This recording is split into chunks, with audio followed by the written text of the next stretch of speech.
faith rests in the God who said yes through the resurrection. Verse 25. He was handed over to die because of our sin, and he was raised to life to make us right with God. Friends, that's the center of it all for us.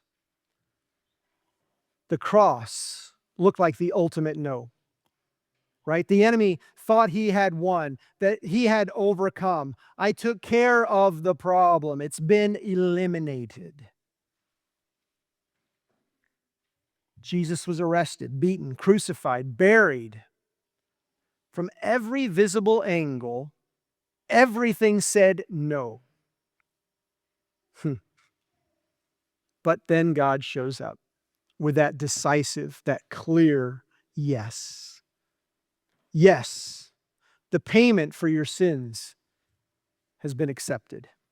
Yes, sin itself has been defeated. Yes, death has been broken. Yes, the accuser has been silenced. Yes, righteousness stands. This is where Abraham's story quietly echoes again from the Old Testament. We read in Genesis 22:19, then they returned to the servants and traveled back to Beersheba, where Abraham continued to live.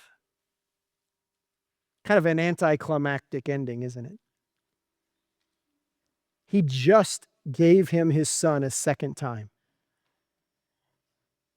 And they went back and lived.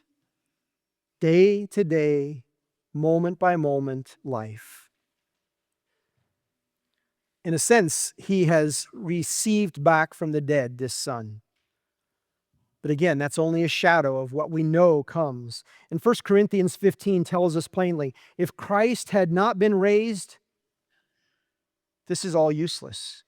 Our faith is pointless. The resurrection, friends, is not sentiment. It is history. It is God at work in the past, the present, and the future. The resurrection is God's power on display. The God who justified Abraham has publicly demonstrated his authority over all things, even death itself.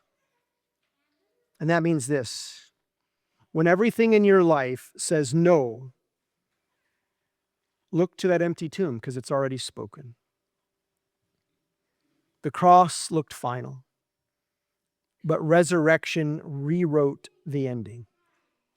And our faith rests in the yes. And be that yes, when we are free to trust,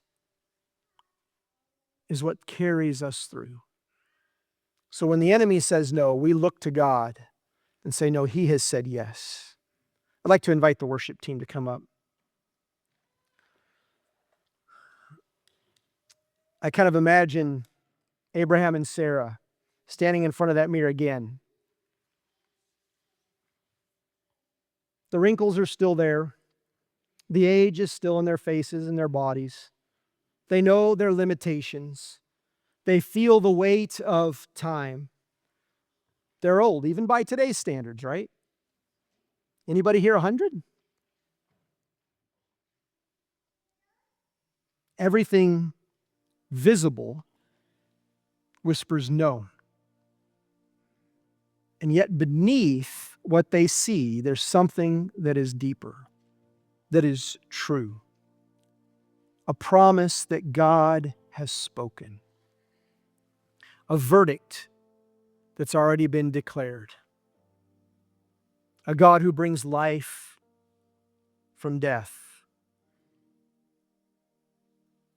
Maybe this morning some of you walked in here standing in front of your own mirror, wondering.